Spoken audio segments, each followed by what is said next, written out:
Sam had fought countless creatures and faced many challenges, but nothing could have prepared him for what he was about to experience, the arrival of quantum madness.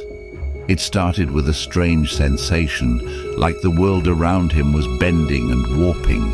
Objects seemed to be shifting and changing, their colors and shapes morphing into something entirely different. At first, Sam thought he was going insane, but soon he realized that it wasn't just him. The whole world was affected by this phenomenon, and it was spreading rapidly. People were losing their minds, their thoughts becoming jumbled and disorganized. Reality itself seemed to be breaking down, with buildings and landscapes twisting and turning in impossible ways. Sam knew that he had to find a way to stop quantum madness before it was too late, but he didn't even know where to begin. He consulted with the Sphinx, who had studied ancient texts and had some knowledge of cosmic phenomena. Together they determined that quantum madness was caused by a tear in the fabric of space-time, a rift that allowed chaotic energies to spill into the world. Sam and the Sphinx set out to find the source of the rift, traveling across dimensions and through time itself. They faced countless obstacles, battling their way through hordes of twisted monsters and navigating treacherous landscapes. Finally, they found themselves standing before the rift itself. It was a gaping maw of energy, a swirling vortex that seemed to defy all logic and reason. Sam knew that he had to act quickly. He charged towards the rift, determined to seal it shut.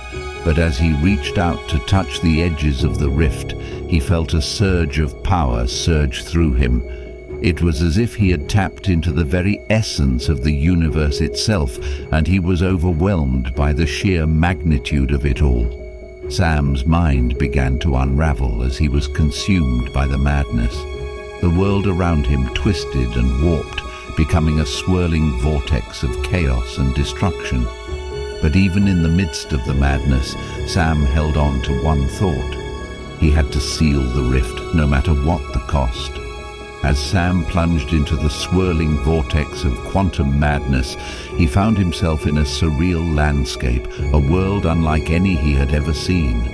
Reality was a fluid concept here, where the laws of physics were mere suggestions, and the ground beneath his feet shifted like quicksand. Sam fought to maintain his focus as he was bombarded by bizarre and monstrous creatures that lurked within this chaotic realm. Sam and the Sphinx fought bravely against the creatures of the quantum madness, but they were relentless. Their forms twisted and changed erratically, making them difficult to hit. Sam was battered and bruised, but he refused to give up. He knew that if he failed, the quantum madness would consume the entire universe. Suddenly, Sam found himself surrounded by a group of strange beings. They were tall and slender, with pale skin and large, luminous eyes. They wore flowing robes that shimmered with otherworldly light.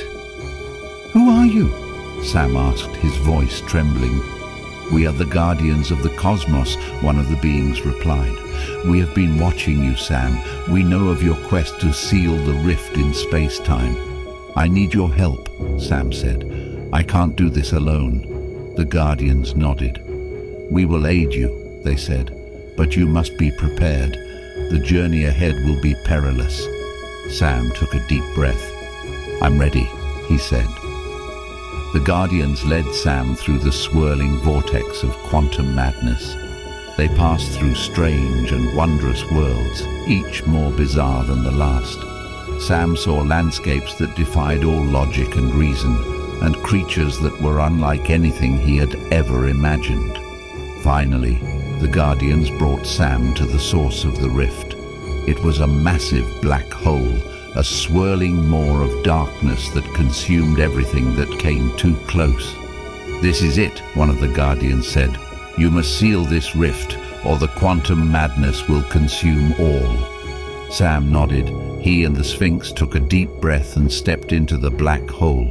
They found themselves in a void, a place where nothing existed.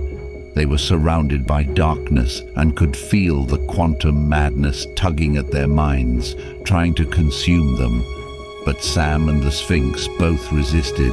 They focused on the task at hand. They had to seal the rift. Sam and the Sphinx reached out with their mind, and they tapped into the power of the universe itself. They both channeled all of their energy into the rift, and they began to force it shut. The rift resisted at first, but Sam was relentless. He and the Sphinx poured all of their strength into the task, and slowly but surely, the rift began to close. Finally, the rift snapped shut, sealing the quantum madness away forever. Sam collapsed to the ground, exhausted but triumphant. They had saved the universe. The Guardians appeared before Sam and smiled. "You have done well," one of them said. "You are true heroes."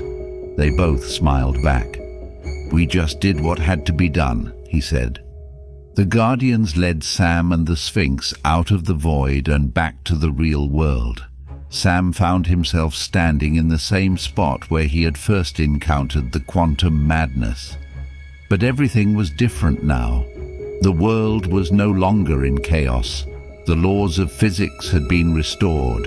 Sam and the Sphinx had saved the universe, and he had done it with the help of the Guardians of the Cosmos.